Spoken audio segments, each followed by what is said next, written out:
Hello नमस्कार, मैं शुभम शर्मा आप सबका व्यापम अड्डा के यूट्यूब चैनल पे एवं ऑनलाइन प्लेटफॉर्म पे हार्दिक स्वागत करता हूं। जैसे कि आप सब भी जानते हैं कि आप सबको बेसब्री से इंतजार था शिक्षक भर्ती परीक्षा की, और शिक्षक भर्ती परीक्षा का डेट व्यापम ने अक्टूबर माह में जारी कर दिया है। और आप सभी जानते हैं कि शिक्षक भर्ती परीक्षा के लिए सर्वाधिक महत्वपूर्ण विषय आपका कौन सा होता है, तो चाइल्ड डेवलपमेंट एंड पेडागोजी होता है। और चाइल्ड डेवलपमेंट और पेडागोजी का सब्जेक्ट लेके मैं आप सबके सामने उपस्थित हुआ हूं। आप सबको चाइल्ड डेवलपमेंट एंड पेडागोजी का स्टार्टिंग से लेके एंडिंग तक के सारे कॉन्सेप्ट, एमसीक्यू और बाकी सारी चीज़ें मैं आपको बहुत ही अच्छे से डील करने वाला हूं। जैसे कि एक बहुत महत्वपूर्ण टॉपिक है आपका child development and pedagogy. Child development and pedagogy में हम क्या देखते हैं, तो चलिए हम आज स्टार्ट करते हैं चाइल्ड डेवलपमेंट एंड पेडागोजी के कुछ महत्वपूर्ण टर्म्स को आगे डील करते हैं। जैसे कि बाल विकास एवं शिक्षण शास्त्र आपका जो सब्जेक्ट है, इसमें अगर मैं थोड़ा सा सिलेबस का डिस्कशन करूं आप सबसे, तो आपको देखने को मिलेगा कि सहायक शिक्षक या असिस्टेंट टीचर, सहायक शिक्षक,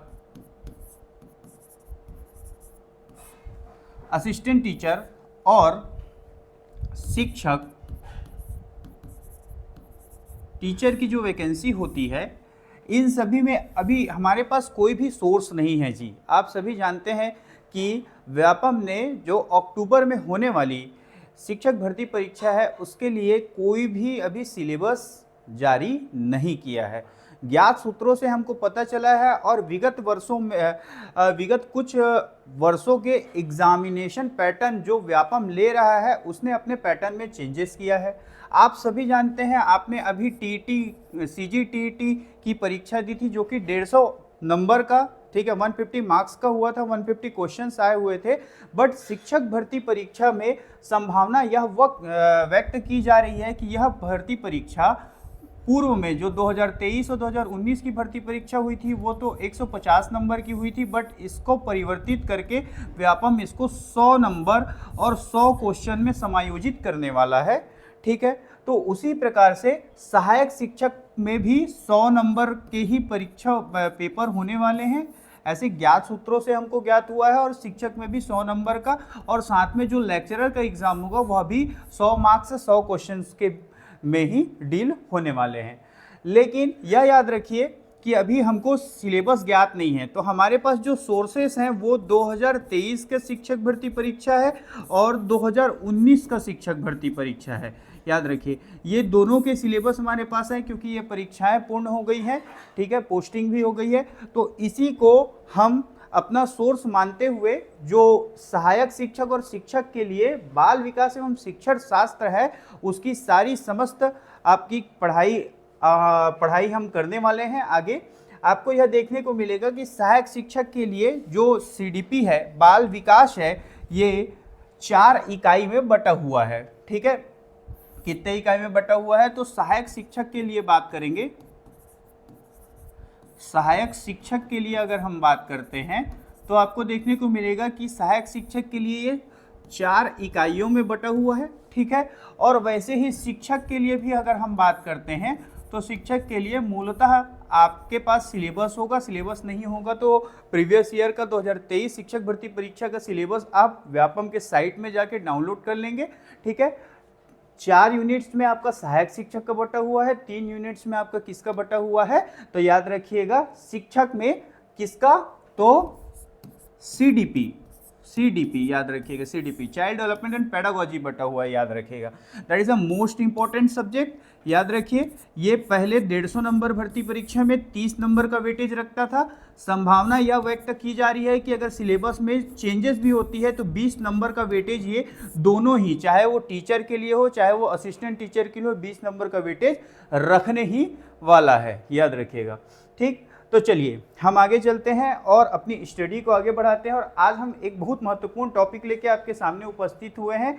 आप सभी को ये पीपीटी दिख रहा होगा, मनोविज्ञान एवं शिक्षा मनोविज्ञान के बारे में हम देखने वाले हैं। लेकिन आज हम केवल और केवल किसके बारे में बात करेंगे, तो मनोविज्ञान के बारे में ही बात करेंगे, साइकोलॉजी के बारे में ही बात करेंगे, साइकोलॉजी एंड एजुकेशन साइकोलॉजी, ठीक, ये हमारा चलेगा। देखिए यहाँ से मैं आपको समझाता हूँ कि बाल विकास में एक्चुअली होता क्या है, इस चीज़ को ध्यान रखिएगा। अगर बाल विकास के बारे में हम बात करेंगे,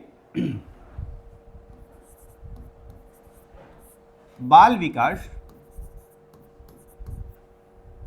एवं शिक्षा शास्त्र के बारे में बात करते हैं। शिक्षा शास्त्र के बारे में अगर हम बात करते हैं, चाइल्ड डेवलपमेंट एंड पेडागोजी के बारे में अगर हम बात करेंगे, तो याद रखिएगा इसमें किसी भी बालक के, ठीक है, किसी भी बालक के या किसी भी बच्चे के,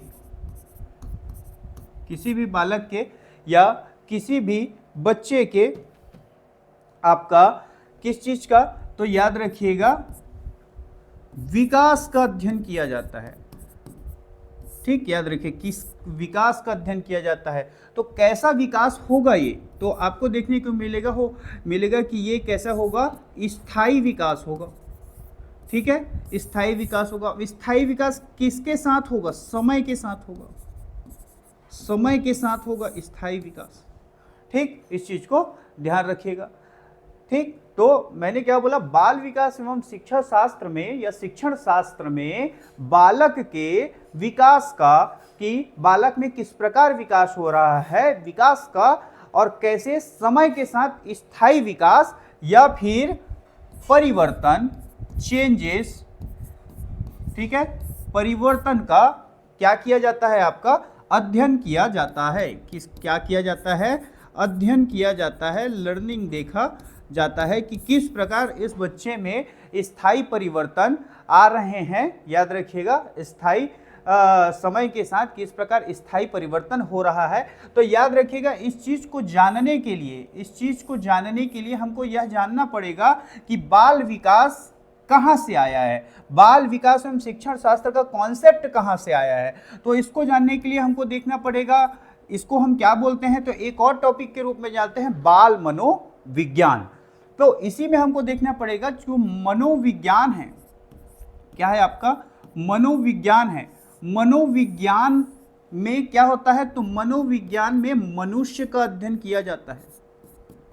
किसका अध्ययन किया जाता है, मनुष्य का अध्ययन किया जाता है। याद रखिएगा मनुष्य का अध्ययन किया जाता है मनोविज्ञान में। अब मनोविज्ञान में जब मनुष्य का अध्ययन किया जाता है तो याद रखिए इसमें मनुष्य का अध्ययन किया जाएगा, और मनोविज्ञान की ही एक शाखा है आपका बाल मनोविज्ञान। बाल मनोविज्ञान, और बाल मनोविज्ञान में याद रखिएगा किसका अध्ययन किया जाएगा, तो बच्चों के या फिर बालक के विकास का अध्ययन किया जाता है, या बच्चों या बालकों का अध्ययन किया जाएगा। ठीक, इस चीज को याद रखिए। तो जब तक ये शाखा है तो हम जब तक वृक्ष को नहीं जानेंगे, याद रखिए जब तक हम उसके वृक्ष को नहीं देखेंगे तब तक हम ये शाखा को नहीं समझ सकते। इस कारण हमारा पहला वर्क यह होना चाहिए कि हमको मनोविज्ञान या हिस्ट्री ऑफ साइकोलॉजी को जानना चाहिए, मनोविज्ञान के इतिहास के बारे में बात करना चाहिए। तो उसी को ही हम पहले देखने वाले हैं। तो मनोविज्ञान के इतिहास के बारे में अगर हम बात करते हैं, मनोविज्ञान के इतिहास के बारे में अगर हम बात करेंगे, तो यहां से थोड़ा सा ध्यान दीजिएगा। मैं आपको अब हिस्ट्री पे लेके चलता हूं, थोड़ा सा हिस्ट्री के बारे में देखते हैं, मनोविज्ञान का इतिहास के बारे में बात करते हैं। ठीक, हिस्ट्री ऑफ साइकोलॉजी बोलेंगे इसको इंग्लिश में। ठीक, तो अगर मनोविज्ञान के इतिहास के बारे में बात करते हैं तो थोड़ा सा ध्यान दीजिएगा और यहां से थोड़ा सा रिलेट करिएगा। आप पहले भी पढ़े होंगे तो आपको ज्ञात होगा। जैसे आप देखते हैं कि अगर आप भारत का इतिहास पढ़ते हैं और भारत के इतिहास में जाते हैं तो आपको सबसे पहले देखने को मिलता है क्या, तो स्टोन एज या फिर पाषाण काल देखने को मिलता है। पाषाण काल या स्टोन एज। स्टोन एज के बाद आपका इंडस वैली सिविलाइजेशन आता है। ठीक, और इंडस वैली सिविलाइजेशन के बाद वैदिक पीरियड या फिर वैदिक सभ्यता आती है। और वैदिक सभ्यता में आपको देखने को मिलेगा कि यहीं पास क्या आते हैं, तो इंडियन फिलॉसफी आती है, इंडियन फिलॉसफी या फिर भारतीय दर्शन आता है। क्या आता है जी? भारतीय दर्शन आता है, याद रखिएगा, जिसको आप षड दर्शन के रूप में जानते हो।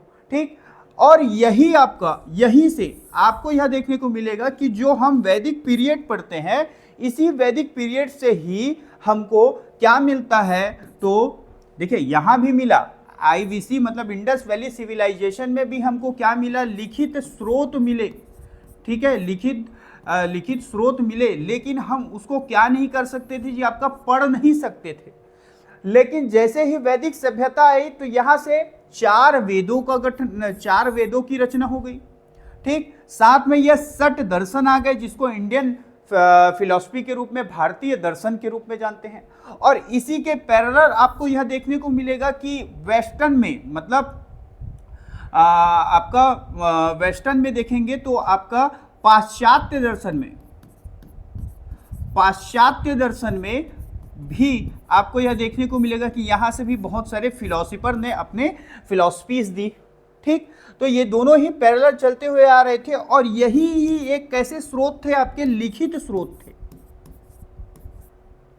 यही आपके लिखित स्रोत थे जिसको हम जानते थे, और उस समय लिखित रूप में या फिर लेख के रूप में, या फिर अगर आपको समझने के लिए बोलूं तो एक बुक के रूप में ये अवेलेबल थे। समझ रहे हैं बात को? और अब आपको एक बात बताते हैं कि आप जितना भी सब्जेक्ट पढ़ते हैं आज की डेट में, जो ये दर्शन है या फिलॉसफी है, फिलॉसफी से ही आप जितने भी सब्जेक्ट पढ़ते हैं, आप हिस्ट्री पढ़ते हैं, ठीक, आप ज्योग्राफी पढ़ते हैं, आप बाकी अनदर जो भी सब्जेक्ट पढ़ते हैं, पहले वो दर्शन का ही हिस्सा हुआ करते थे। इसी प्रकार मनोविज्ञान भी, इसी प्रकार जो मनोविज्ञान था, ये मनोविज्ञान भी आपका किसका पार्ट था, तो दर्शन का ही पार्ट था। मनोविज्ञान भी किसका पार्ट था, आपका दर्शन का ही पार्ट हुआ करता था। ठीक, इस चीज को ध्यान रखिएगा। अब चलिए आगे चलते हैं, थोड़ा सा पीपीटी जो हमने वर्क किया है आप सबके लिए उस पर बात करते हैं। थोड़ा सा आपको समझा दिया हम, तो देखिए अब यहां से आगे बढ़ते हैं और आपको देखने को मिलेगा, देखिए यहां से अगर हम बात करें तो हिस्ट्री ऑफ साइकोलॉजी या फिर आपका मनोविज्ञान के इतिहास के बारे में बात करेंगे, तो मनोविज्ञान के इतिहास को 4 भागों में बांटा जाता है मुख्यतः। ठीक, इस चीज को ध्यान रखिएगा। पहला आपका आता है, पहले को बोलते हैं आपका आत्मा का विज्ञान या फिर साइंस ऑफ द सोल। इसको सर्वप्रथम बताने वाले व्यक्ति थे आपके कौन, तो अरस्तु। कौन थे जी? अरस्तु, याद रखिएगा, कौन थे? अरस्तु। ठीक, अरस्तु ने सर्वप्रथम आपका मनोविज्ञान, जो कि दर्शन का हिस्सा हुआ करता था, और आप यह चीज को भी याद रखिए कि जितने भी सब्जेक्ट थे, चाहे वो इतिहास को बोलूं, चाहे वो आज के कोई भी विषय के बारे में मैं बात करूं, वो सारे विषय आपके आप जब एंशिएंट टाइम में जाएंगे तो एंशिएंट टाइम में यह देखने को मिलेगा कि ये सारे के सारे विषय दर्शन का ही हिस्सा हुआ करते थे। लेकिन आगे चल के इनकी उपयोगिता के अनुसार इन विषयों को क्या कर दिया गया, यह दर्शन से अलग कर दिया गया। इस कारण आज आप इतिहास को अलग पढ़ते हैं, भूगोल को अलग पढ़ते हैं, और बाल विकास को अलग पढ़ते हैं, अर्थात मनोविज्ञान को अलग पढ़ते हैं।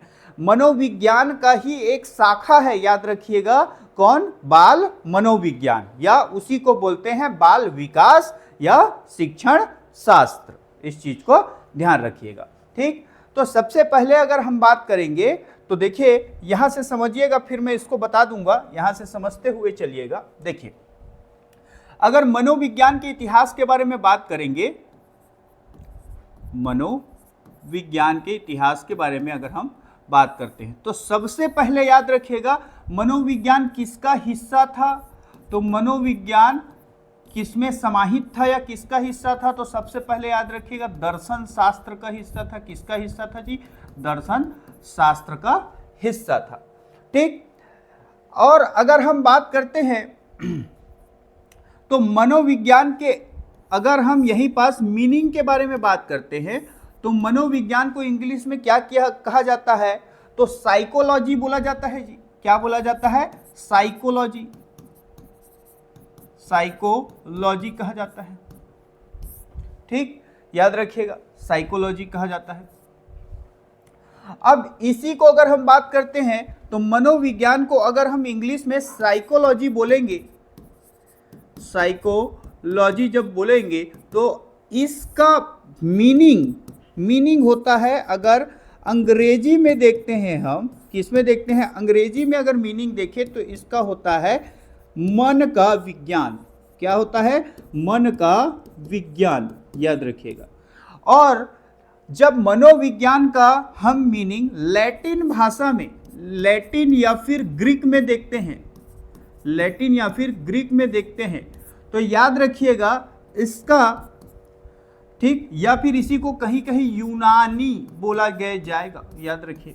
तो इसको दो पार्टों में तोड़ा जाता है, दो पार्टों में तोड़ा जाता है। एक होता है आपका साइकी और एक होता है आपका लॉगस।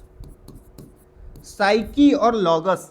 साइकी का मतलब होता है आपका आत्मा और लॉगस का मतलब होता है आपका अध्ययन या विज्ञान।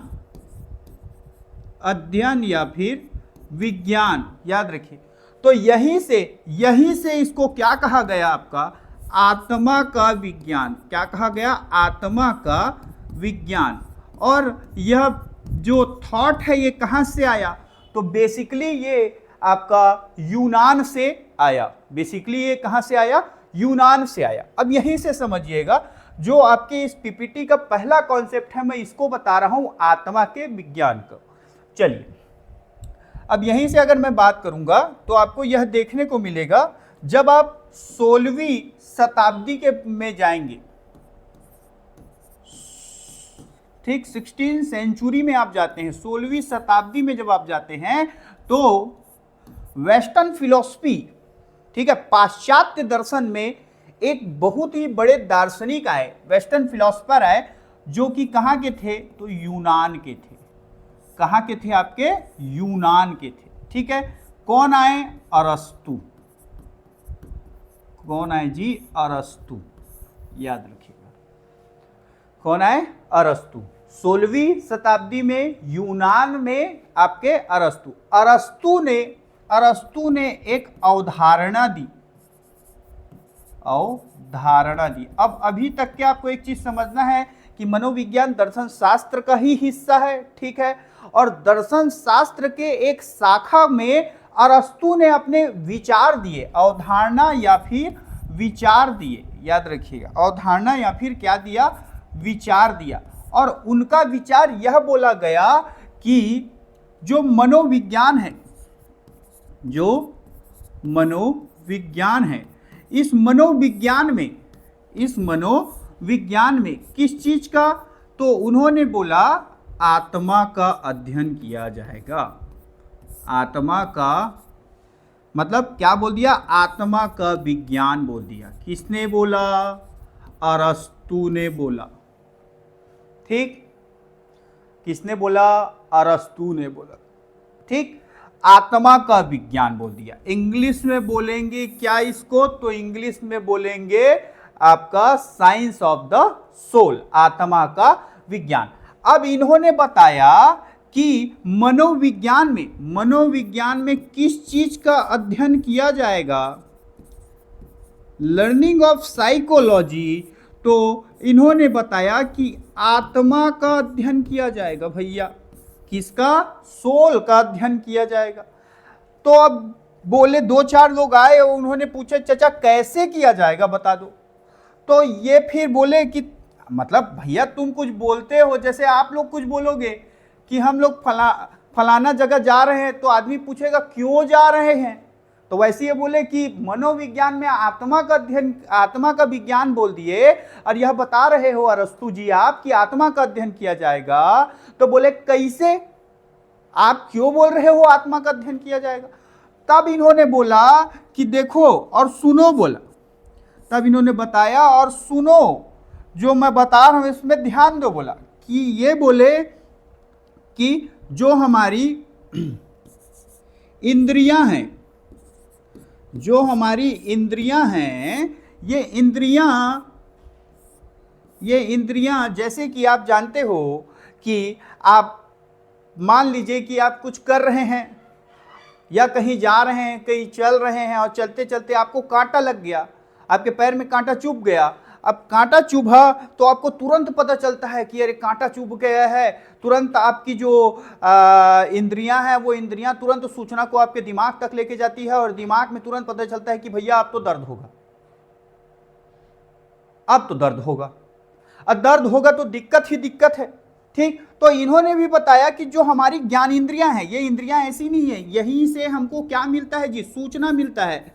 सूचना अर्थात वह सूचना ही क्या रहता है, ज्ञान। जैसे कि अभी मैंने आपको एग्जांपल लिया, आपको कांटा चुभ गया, तो कांटा चुभा तो अब दर्द होगा, तो ये सूचना को, इस ज्ञान को कि कांटा चुभा, दर्द होगा, वहां पास आपका रक्त निकलेगा, ब्लड निकलेगा, आपको उसको निकालना पड़ेगा, नहीं तो बार बार आपको दर्द होगा। ये सारी चीजों को जो जैसे ही कांटा लगा तो हमारी इंद्रियां हैं वो जाके तुरंत हमारे दिमाग को, माइंड को तुरंत क्या कर दी, आपका बता दी, अवेयर कर दी कि भैया दर्द होगा, उस कांटा तुरंत निकालो, नहीं तो खून निकलेगा। ठीक, तो उसी प्रकार अरस्तु साहब बोले, फिलोसफर अरस्तु बोले कि जो हमारी इंद्रियां हैं ये सारी सूचनाओं को, इट मींस इंफॉर्मेशन को, जो भी सूचनाएं हैं, जो इंफॉर्मेशन है, इसको कहां तक लेके जाती है जी, आत्मा तक, सोल तक लेके जाती है, ऐसा बोला। इस कारण मनोविज्ञान में किसका अध्ययन करना चाहिए, बोले आत्मा का अध्ययन किया जाए, करना चाहिए। और इसी कारण मनोविज्ञान को सबसे पहले आत्मा का विज्ञान या साइंस ऑफ द सोल कहा गया।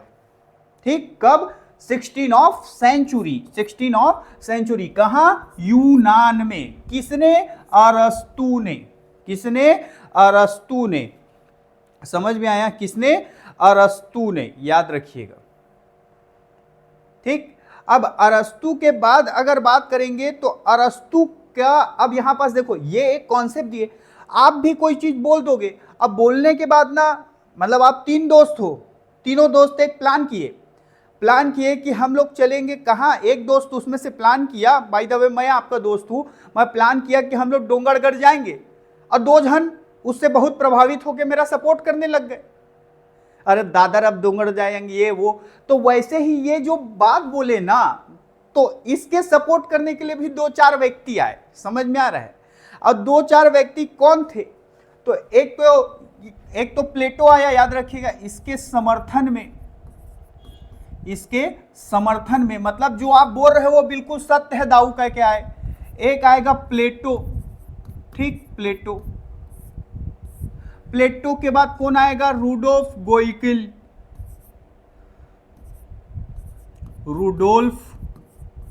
गोइकल लिखा होगा कहीं, गोइकिल बोलते हैं इसको, याद रखिएगा, रुडोल्फ गोइकिल आया। ठीक, कौन आया, तो प्लेटो, रुडोल्फ गोइकिल, गैरिट और डेकार्त।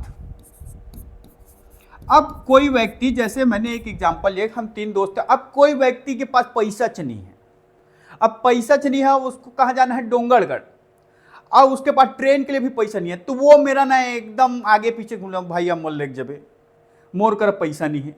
तो वैसी ना कोई व्यक्ति एकदम गजब टाइप का समर्थन करने लग जाता है, समझ रहे हो बात को। तो अरस्तु ने जब ये विचार दिया सोल ऑफ द साइंस का, तो इसमें इन लोग तो समर्थन किए, लेकिन ये बोला कि मैं सर्वस्व निछावर कर दूंगा। रेने डेकार्त जो था ना, ये बोला कि सर्वस्व निछावर कर दूंगा दाऊद तेरे लिए, ऐसा कह। तो समझ रहे हो, तो इसने क्या कहा उस बात को सुनो, इसी कारण बोल रहा हूं कि ये सर्वस्व निछावर करने के लिए आ गया। अब ये अरस्तु को सही साबित करने के लिए क्या बोला पता है, कि जो रेने डेकार्त कहता है कि अरस्तु जो बोल रहे हैं ना आत्मा का विज्ञान, ये मनुष्य के शरीर में, मनुष्य के शरीर में जो ब्लड जो रक्त का प्रवाह होता है या ब्लड फ्लो होता है, यही मनुष्य के शरीर में बहने वाला ब्लड ही क्या है, आत्मा है बोल दिए। रेने डेकार्ट अरस्तु के सपोर्ट में आए और सपोर्ट में आने के बाद इस टाइप का सपोर्ट कर दिए रेने डेकार्ट कि ना मनुष्य के शरीर में बहने वाला जो रक्त है ना, यही आत्मा है बोल दिए। क्या है? यही आत्मा है बोल दिए। समझ आ रहा है? तो सबसे बड़ा समर्थन कौन कर दिया आपका? रेने डेकार्ट किया। ठीक, ये हो गया। तो यही आपके पीपीटी में जो पहला पॉइंट था वही है दोस्तों। देखो, पहला पॉइंट था आत्मा का विज्ञान, साइंस ऑफ द सोल। कौन दिया आपका? ये फोटो दिख रहा है, यही अरस्तु है, याद रखिएगा। ठीक, और फिर दूसरा कॉन्सेप्ट आता है, यहां से समझिएगा। देखो, यहां से अब ये आत्मा का विज्ञान वाला जो हो गया, अब यहीं से एक चीज और समझिएगा कि एक व्यक्ति और आया जो समर्थन किया था वही, अब आया रुडोल्फ गोइकिल। रुडोल्फ गोइकिल आए, और रुडोल्फ गोइकिल आए और ये बोले, वही 16वीं 17वीं शताब्दी के अंतर्गत रुडोल्फ गोइकिल ने एक बुक लिखी। क्या लिखी? एक बुक लिखी, एक बुक की रचना की, और इस बुक का नाम था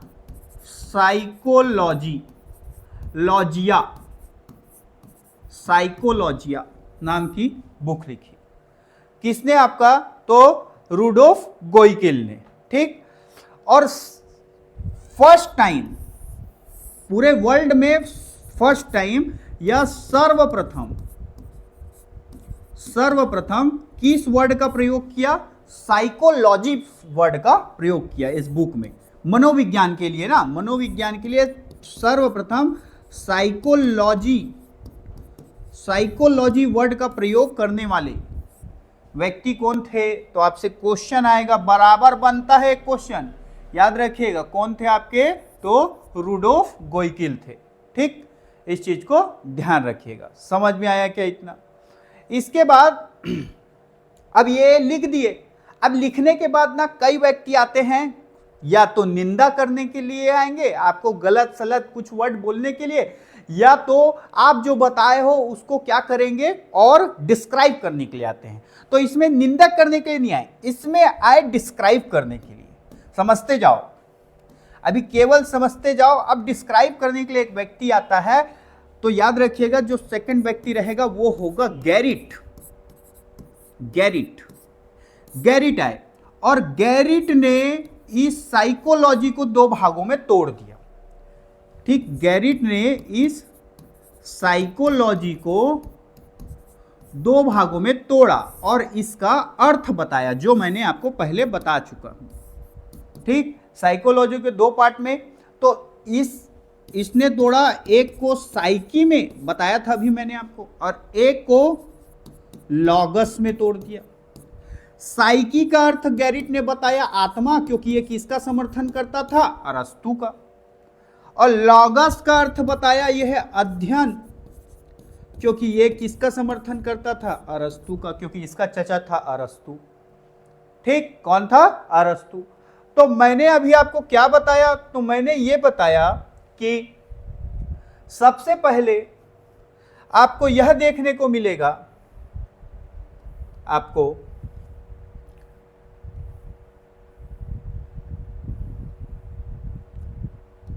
कि अरस्तु ने सर्वप्रथम आत्मा के विज्ञान के बारे में बात की। मतलब मनोविज्ञान में किस चीज के बारे में हम बात करेंगे? तो आत्मा के बारे में बात करेंगे। बोला आत्मा का अध्ययन। इनका समर्थन कौन किया? प्लेटो, रुडोल्फ गोइकिल, गैरिट डेकार्ट। ये दोनों नाम एक ही है ना, याद रखिएगा। रुडोल्फ गोइकिल एक ही व्यक्ति है, गैरिट डेकार्ट। अब गैरिट इसका समर्थन कर रहा है, लेकिन एकदम मतलब नतमस्तक होकर समर्थन करने वाला व्यक्ति कौन था? तो रेने डेकार्ट। रेने डेकार्ट बोला कि चचा आप जो बोल रहे हैं बिल्कुल सही है। ठीक, क्या बोला कि मनुष्य के शरीर में बहने वाला रक्त ही मनुष्य की आत्मा है बोल दिया। मैं बोला वाह रे भाई। अब इसके बाद फिर कौन आया, तो रुडोल्फ गोइकल आए। रुडोल्फ गोइकल बोला कि मैं एक बुक लिखूंगा भैया। अब बुक लिख दिया, कौन, साइकोलॉजिया नाम का बुक। और इसमें सर्वप्रथम साइकोलॉजी वर्ड को क्या किया, इसने इंट्रोड्यूस किया, बताया।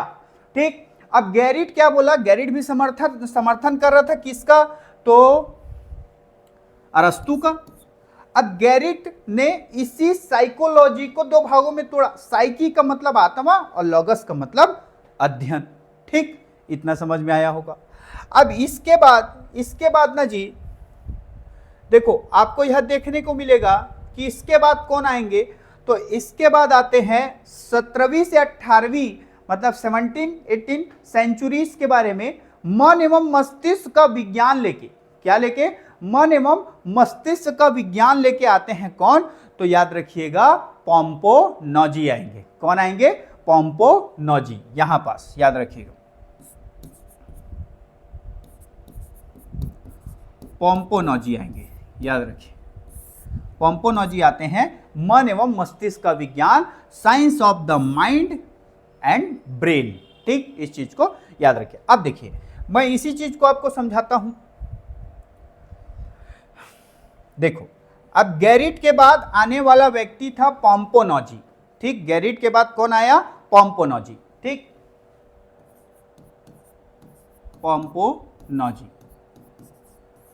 पोम्पोनॉजी आते हैं, और ये तीसरा व्यक्ति ना गैरिट के बाद। अब पोम्पोनॉजी ना विरोधी था, किसका विरोधी था, तो यह विरोधी था आपका अरस्तु का। ठीक, तो पोम्पोनॉजी जी बोला कि जो अरस्तु बोल रहे हैं ना, अरस्तु जो बोल रहे हैं, ये अरस्तु बोल रहे हैं, ये बिल्कुल क्या है, गलत है। पोम्पोनॉजी बोले कि भैया मनोविज्ञान में ना किसका अध्ययन नहीं करेंगे, आत्मा का नहीं करेंगे। वो बोले मनोविज्ञान में, अगर मनोविज्ञान में किसका अध्ययन करेंगे, तो इन्होंने भी साइकोलॉजी जो वर्ड था इसको, इसका अर्थ बताया और वहीं से समझाया। इन्होंने दो भागों में इसको बांट दिया। ठीक, तो बेसिकली पहला भाग जो बांटते हैं वो होता है आपका साइकी, और दूसरा भाग होता है आपका लॉगस। ठीक है जी, तो साइकी का अर्थ इन्होंने बताया, साइकी का अर्थ आत्मा नहीं, क्या होता है, मन होता है बोला, या फिर मस्तिष्क होता है बोला, मस्तिष्क होता है। ठीक, और लॉगस का अर्थ सब वैसी है यार, लॉगस का अर्थ बदला नहीं है, अध्ययन होता है। ठीक, तो पोम्पोनॉजी का फिर जो कॉन्सेप्ट है वो आया, और पोम्पोनॉजी यह कॉन्सेप्ट दिए कि मनोविज्ञान में मन या मस्तिष्क का अध्ययन किया जाएगा।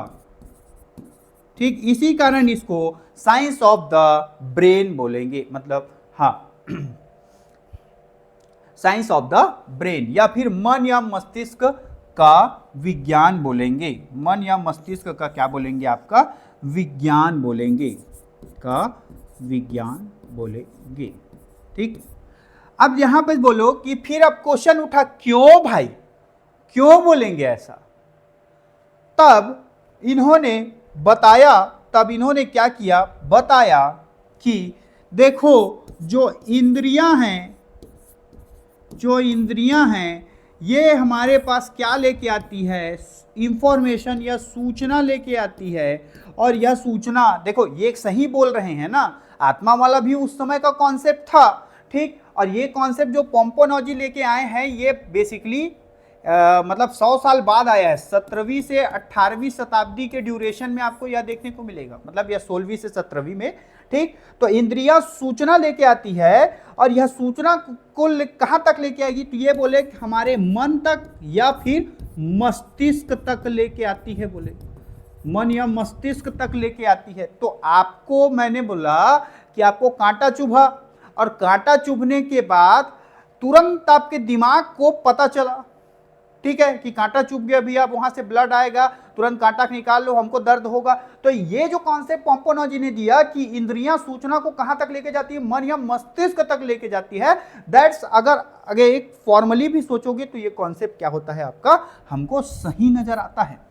लेकिन हमको इस कॉन्सेप्ट पे नहीं जाना है, हमको समझना है बस, ठीक। तो इसके बाद अगर हम बात करेंगे तो पोम्पोनोजी वाला कॉन्सेप्ट खत्म हुआ 17वीं 18वीं सेंचुरी में। अब इसके बाद 19वीं सेंचुरी के बारे में हम बात करते हैं। क्या करते हैं, 19वीं सेंचुरी के बारे में हम बात करते हैं।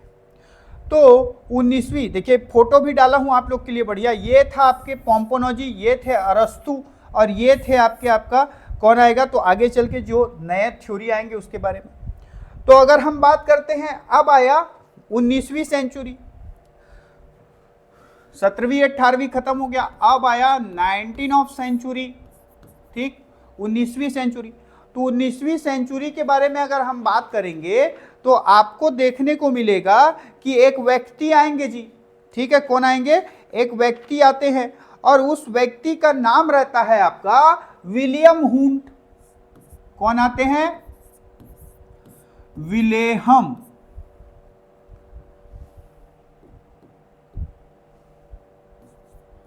विलेहम, या इसी को कहीं कहीं विलियम लिखा रहता है, याद रखिएगा ना, विलियम वुंट आते हैं, ठीक, विलियम वुंट, याद रखिएगा। अब मैं इस कारण इसको ऐसा लिखा हूं कि आपके व्यापम के परीक्षा में एक ऑप्शन में विलेहम ही लिखा था, विलियम नहीं लिखा था, याद रखिए, ठीक। तो विलेहम ही लिखा था, तो आप दोनों ही याद रखिए। 19वीं सेंचुरी में, 19वीं शताब्दी में विलियम हुंट या विलियम हुंट ने एक नया कॉन्सेप्ट लाया, ठीक, मनोविज्ञान के एरिया में, ठीक है, याद रखिएगा। अब ये बोले कि भैया, विलियम हुंट बोले कि आप जितना बोल रहे हो ना यार सब गलत है। बोले, ये बोले कि जो इंद्रियां हैं, जो हमारी ज्ञान इंद्रियां हैं, ये ज्ञान इंद्रियां सूचना लेके जाती है, जो बता रहे हो ये बिल्कुल सही है, यही सूचना लेके जाती है। लेकिन ये सूचना लेके जाएगी तो इस सूचना से, जैसे कि अब इनका कॉन्सेप्ट देखो, वो दोनों बोले इंफॉर्मेशन देंगे बस, फिर आपको बचाव के लिए शरीर को ही क्या करना है, आपका इफेक्ट देना है, ठीक। तो अब ये बोले कि इंद्रिया जो है वो सूचना लेके जाएगी, कहाँ, क्या लेके जाएगी, सूचना लेके जाएगी, और यह सूचना जो है ये हमारे अंदर चेतना को क्या करेगा, जन्म देगा, या फिर संवेदना को, ठीक, संवेदना को, संवेग आएगा हमारे अंदर। मतलब इट मीन्स, कहने का मतलब कि मैंने एक एग्जांपल छोटा सा लिया कि आपको कांटा चुभ गया, और चुभने के बाद आपको क्या होगा, तो दर्द होगा। चुभने के बाद क्या होगा, आपको दर्द होगा, और दर्द से आपके अंदर, ठीक है, आपके अंदर एक दर्द की संवेदना, मतलब आपकी अंदर क्या होगा जी, दर्द की संवेदना, या आपको ज्यादा जोर से चढ़ा होगा तो रोना आएगा, ठीक है, इमोशंस आएंगे। तो ये बोले कि इंद्रियां सूचना लेके आएगी, सूचना लेके जाती है, जो इंद्रियां हैं ये इंफॉर्मेशन लेके जाएगी, तो वहां से हमारे बॉडी में, ह्यूमन बॉडी में आपके कॉन्शियसनेस आएगा, चेतना या फिर संवेद आएगी, ठीक है। तो इसी कारण ये बोले कि मनोविज्ञान में किसका अध्ययन करना चाहिए, जो भी अभी तक बोले हो वो सब गलत हो। ये बोले कि चेतना का विज्ञान या फिर चेतना का अध्ययन करना चाहिए, चेतना का अध्ययन करना चाहिए, और चेतना का अध्ययन करेंगे, इसी कारण इसको क्या कह दिए, चेतना का विज्ञान बोल दिए, चेतना का विज्ञान, science of consciousness, science of consciousness ये कह दिए। देखो यही बोले, ये देखो, चेतना का विज्ञान, साइंस ऑफ कॉन्शियसनेस। बोलने वाले व्यक्ति कौन थे, तो विलेहम हुंट थे, याद रखिएगा। अब आप वो विलियम को याद रखना यार, कोई दिक्कत नहीं है, ठीक है। इसके बाद लास्ट और मोस्ट इंपॉर्टेंट, ठीक, ये हो गया आपका, ये खत्म। अब देखो यहीं से समझा देता हूं लास्ट। अब इसी 19th सेंचुरी में जो लास्ट टर्म है हमारा, ठीक, 90 से 20 सेंचुरी के बिहाफ में, ठीक है, 90 से 20 सेंचुरी के बिहाफ में वह एक आया एक थ्योरी देते हैं और वो व्यक्ति रहते हैं, याद रखिए, that is the most important. अब विलियम हुंट लेके आए, तो विलियम हुंट ना क्या बोले, आपका चेतना का विज्ञान। अब ये बोले कि अब देखो इतने व्यक्ति आए, इन्होंने किसी ने भी क्या नहीं किया, अपनी बात को सिद्ध करने के लिए कोई प्रयोग नहीं किए या और कुछ। ये व्यक्ति जो थे, विलियम हुंट जो थे, इन्होंने अपने बात को सिद्ध करने के लिए, याद रखना, एक प्रयोग किया। भूल रहा था इस पॉइंट को, एक प्रयोग किया, ठीक है। और प्रयोग कहां होगा जी, प्रयोगशाला में होगा। प्रयोगशाला कहां होता है जी, तो कोई ना कोई यूनिवर्सिटी में होगा। प्रयोगशाला कहां होता है, तो कोई ना कोई यूनिवर्सिटी में होगा, याद रखिएगा। तो जर्मनी के लिपजिंग यूनिवर्सिटी या विश्वविद्यालय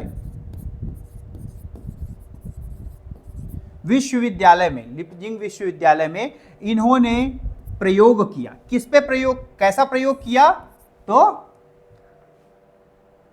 इंद्रिया सूचना लेके जाती है तो चेतना आता है या इमोशंस आता है या कॉन्शियसनेस आता है कि नहीं, इस पे प्रयोग किया। और मनोविज्ञान पे मनोविज्ञान पे ऐसा पहले मनोवैज्ञानिक या साइकोलॉजिस्ट थे जिन्होंने क्या किया, आपका प्रयोग किया। और इसी कारण 1879 में, ड्यूरेशन ऑफ 1879 टू 80, याद रखिए, ड्यूरेशन ऑफ 1879 टू 80, याद रखिएगा। प्रयोग कब किया इन्होंने, तो प्रयोग किया था 1879 में। ये प्रयोग हुआ था 1879 में, और 1880 के बिहाफ में, इसको 80 ही याद रखिएगा, इसको याद रखिएगा 80, ठीक। 1880 के ड्यूरेशन में प्रयोग इन्होंने किया, 1879 और 80 के ड्यूरेशन में। इनके प्रयोग के कारण ही मनोविज्ञान को, किसको जी, मनोविज्ञान को, जो कि अभी तक के, मैंने आपको पहले भी बताया, जो कि अभी तक के किसका पार्ट हुआ करता था, दर्शन का पार्ट हुआ करता था। इसके प्रयोग के कारण, विलियम हुंट के प्रयोग के कारण मनोविज्ञान को किससे अलग कर दिया गया, किससे पृथक कर दिया गया, तो याद रखिएगा 1880 में मनोविज्ञान को दर्शन शास्त्र से अलग कर दिया गया, पृथक कर दिया गया। और मनोविज्ञान एक क्या हो गया जी, स्वतंत्र विषय बन गया, स्वतंत्र सब्जेक्ट बन गया, याद रखिएगा। और यही इसी कारण, ठीक है, स्वतंत्र सब्जेक्ट बन गया और स्वतंत्र विषय बन गया।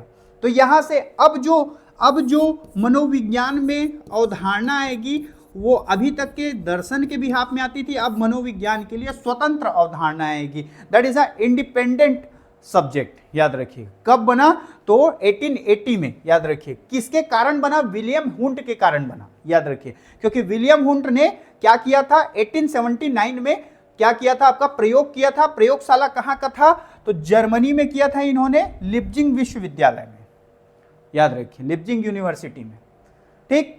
इतना क्लियर होगा।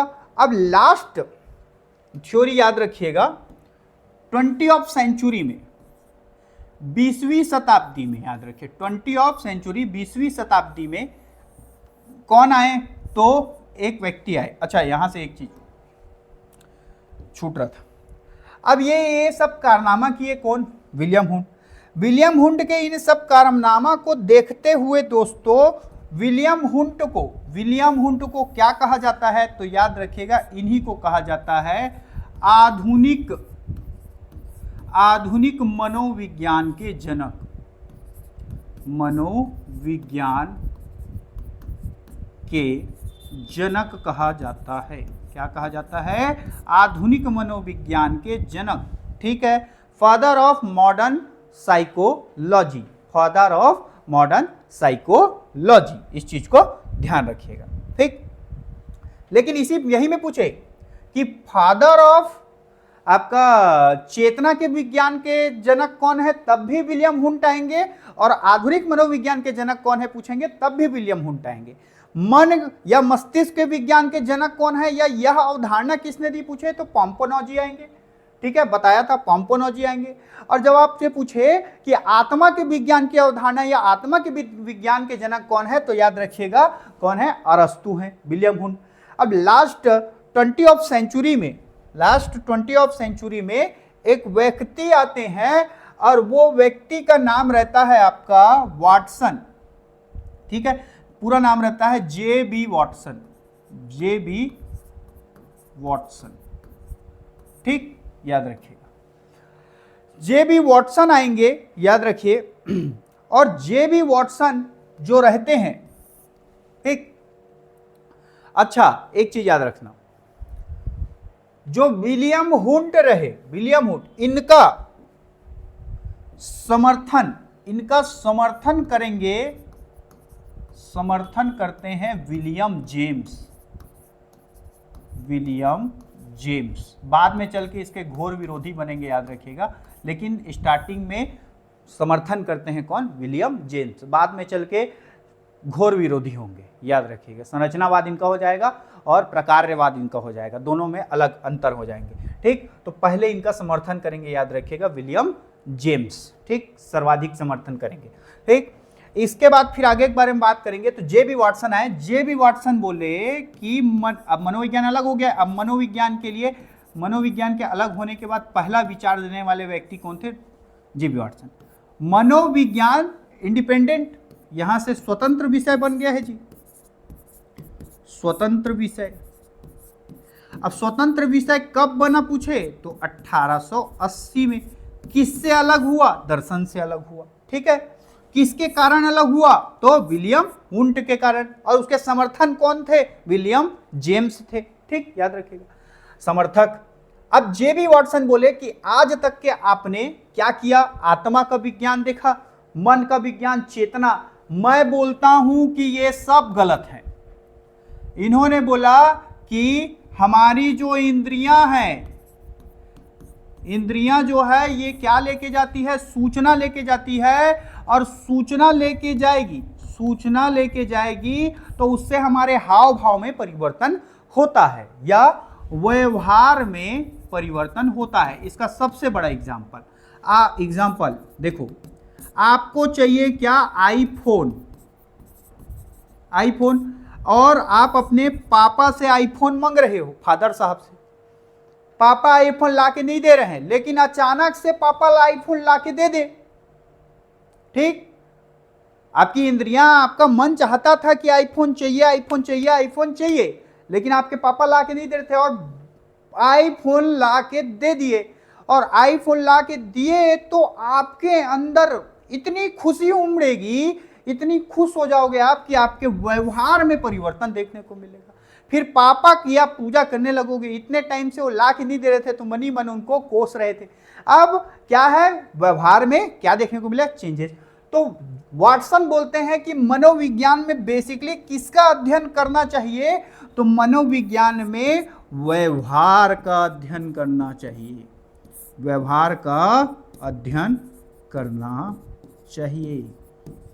किसका अध्ययन करना चाहिए, व्यवहार का। और इसी कॉन्सेप्ट के तहत इन्होंने मनोविज्ञान को व्यवहार का विज्ञान कहा। क्या कहा, व्यवहार का विज्ञान कहा। अर्थात अगर आपको दर्द होता है तब आपके व्यवहार में परिवर्तन हो जाता है, बिहेवियर चेंज हो जाती है, आप थोड़े चिड़चिड़े हो जाते हैं। आप जब खुश होते हैं तो आप क्या करते हैं, हंसने लग जाते हैं। आपको भूख लगती है तो आप खाने के लिए जाते हैं, खाने का देखते हैं। आपको प्यास लगती है तो आप पानी पीने के लिए देखते हैं, पानी को ढूंढते हैं। तो इस प्रकार हर अवस्थाओं में, मतलब हर एक आपके अवस्थाओं में क्या होता है, तो आपके व्यवहार में परिवर्तन होता है। इस कारण मनोविज्ञान में व्यवहार का अध्ययन करना चाहिए। इसी कारण इसने बोला साइंस ऑफ बिहेवियर, ठीक है, साइंस ऑफ बिहेवियर। देखिए लास्ट यही था, ठीक, व्यवहार का विज्ञान, science of behaviour,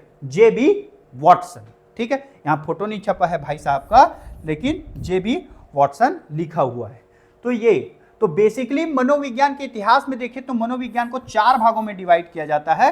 first of all इसको क्या बोला जाता है, तो आत्मा का विज्ञान, दूसरा बोला जाता है मन एवं मस्तिष्क का विज्ञान, तीसरा बोला जाता है आपका क्या, तो याद रखिएगा चेतना का विज्ञान, और चौथा बोला जाता है व्यवहार का विज्ञान।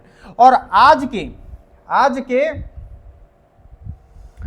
के जे.बी. वाटसन ने जो व्यवहार का विज्ञान दिया, that is the most important. याद रखिएगा आज बाल मनोविज्ञान में, वर्तमान में बाल मनोविज्ञान में, किसमें जी, बाल मनोविज्ञान में, बाल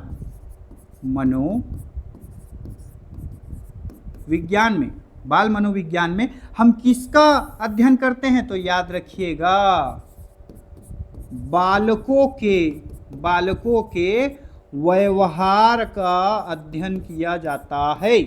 याद रखिए, ठीक।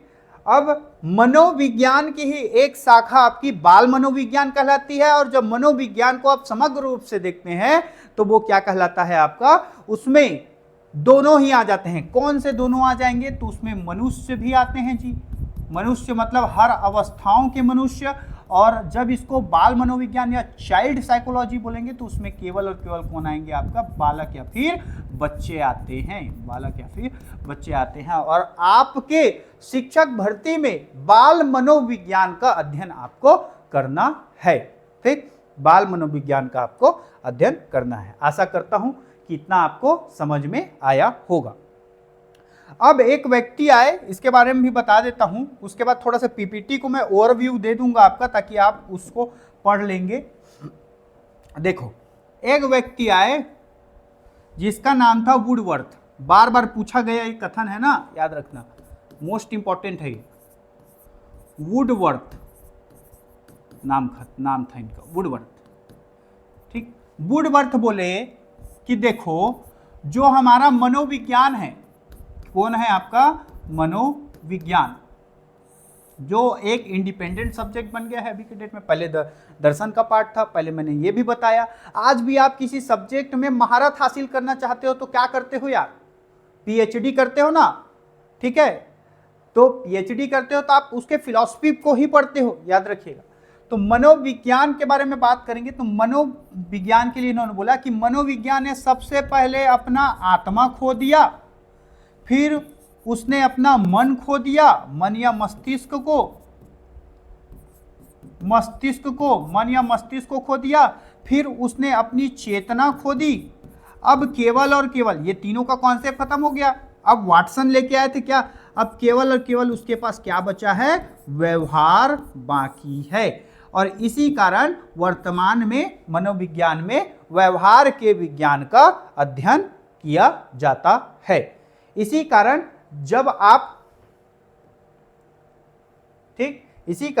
जब आप बाल विकास पढ़ते हैं, क्या पढ़ते हैं, बाल विकास पढ़ते हैं, तो इस बाल विकास में क्या देखा जाता है, तो बालक के व्यवहार में, ठीक है, समय के साथ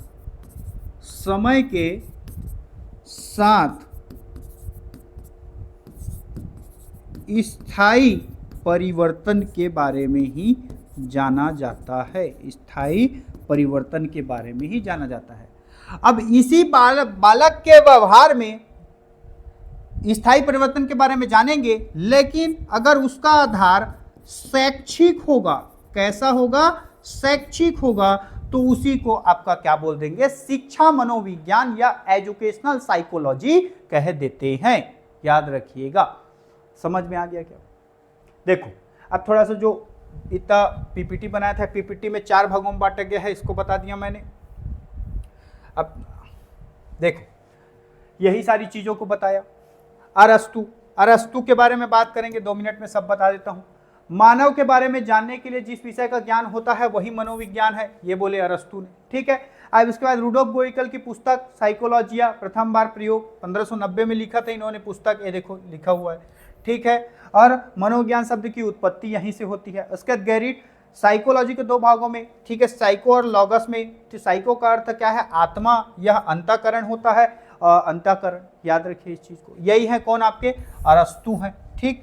इसके बाद बात करेंगे तो science of the mind and brain, ठीक, तो ये पोम्पोनोजी 17वीं सेंचुरी में, ठीक, इस चीज को याद रखिएगा 17वीं सेंचुरी में। इनके जो समर्थक थे तो कांट, ठीक है, लॉकी, ठीक, ये सभी इनके समर्थन किए। इनका फोटो नहीं है हमारे पास पोम्पोनोजी का, पीछे था, देख लीजिएगा।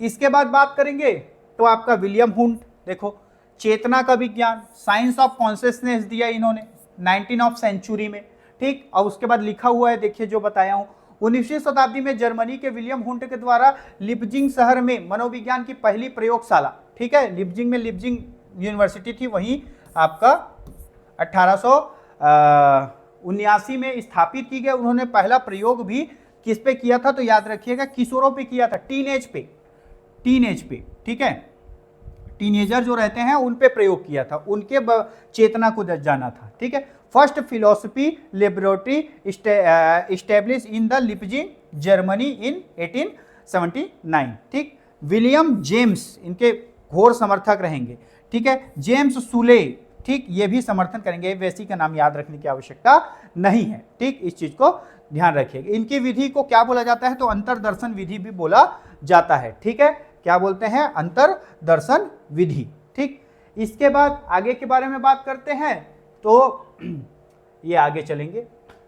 चेतना के महत्वपूर्ण विचार देने वाले व्यक्ति थे विलियम मैकडूगल। ये संरचना मतलब इनके स्कूल ऑफ साइकोलॉजी आ गया, अभी बचा हुआ है, ठीक। ये जेबी वॉटसन, जिसको मैं बताया, जेबी वॉटसन जो थे, तो जेबी वॉटसन ने क्या कर दिया, तो जेबी वॉटसन ने बताया क्या, साइंस ऑफ बिहेवियर, ठीक है, व्यवहार के विज्ञान के बारे में बात की, ठीक। और आज प्रेजेंट टाइम में बाल मनोविज्ञान या मनोविज्ञान में क्या किया जाता है जी, आपका साइंस ऑफ बिहेवियर, व्यवहार का अध्ययन ही किया जाता है, लर्निंग ऑफ बिहेवियर को देखते हैं, ठीक। तो देखो यहां दिया हुआ है एक चार्ट में, अरस्तु, प्लेटो, डेकार्त, आत्मा के विज्ञान, ठीक है, पोम्पोनोजी, मन या मस्तिष्क का विज्ञान, ठीक, विलियम हुंट, विलियम जेम्स, चेतना का विज्ञान, और जेबी वॉटसन, व्यवहार का विज्ञान। वर्तमान में यही व्यवहार के विज्ञान में रहेंगे। अच्छा, एक चीज, जेबी वॉटसन जो रहेंगे, हाँ, जेबी वॉटसन के समर्थक, इसका समर्थन बहुत व्यक्ति करते हैं, कभी कभी नाम दे देगा, वॉटसन नहीं दिया है तो इनको दे देंगे, तो याद रखिएगा इनके समर्थन करेंगे स्कीनर,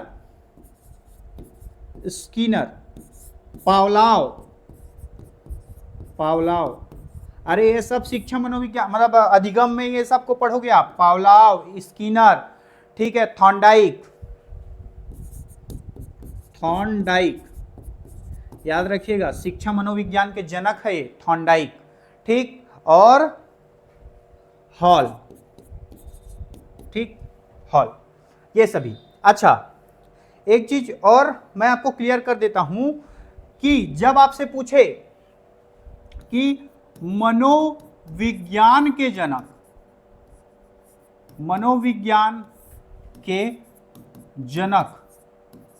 फादर ऑफ साइकोलॉजी, तो आपका आंसर होगा अरस्तु,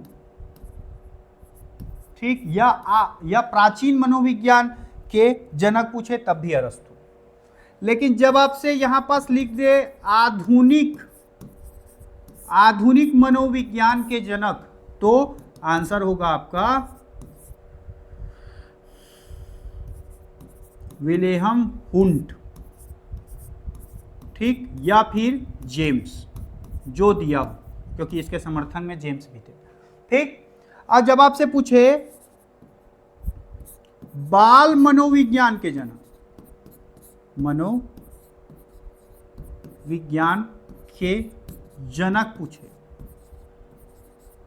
ठीक, तो याद रखिएगा बाल मनोविज्ञान के जनक आपके कहलाते हैं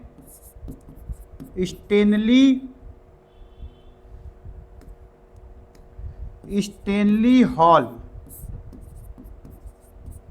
और कहीं देखो स्टेनली हॉल को भी लेते हैं, और कहीं दिया होगा स्टेनली हॉल, कहीं कहीं जगह दिया हुआ, क्योंकि बाल मनोविज्ञान के लिए आंदोलन ये करेंगे, आंदोलन करने वाले व्यक्ति रहते हैं स्टैनली हॉल, लेकिन बाल मनोविज्ञान के लिए सबसे पहले अपने बच्चों पे प्रयोग करने वाले व्यक्ति कौन रहते हैं? तो याद रखिएगा, जीन पियाजे। जीन पियाजे। तो इसी कारण बाल मनोविज्ञान का जनक, father of child psychology, that's called Jean पियाजे। और इसके लिए आंदोलन किया था, तो कहीं आपके ऑप्शन में जीन पियाजे नहीं दिया है, तो स्टैनली हॉल आपका सही आंसर होगा। ठीक, इस चीज को ध्यान रखिएगा। ठीक, इसी के साथ आज की क्लास को मैं यहीं समाप्त करता हूं। मिलते हैं कल की क्लास में। कंटिन्यू हमारी क्लासेस चलती रहेगी। ठीक है, आप सबको समझ में आया होगा, और अगर समझ नहीं आया होगा तो आप कमेंट करके जरूर मेरे से पूछ सकते हैं। ठीक, कल से हम लाइव मिलेंगे, ताकि हम क्या है 1 to 1 स्टेप आपके डाउट्स को सॉल्व करते हुए चलेंगे। चलिए, आज के लिए इतना ही। Thank you so much.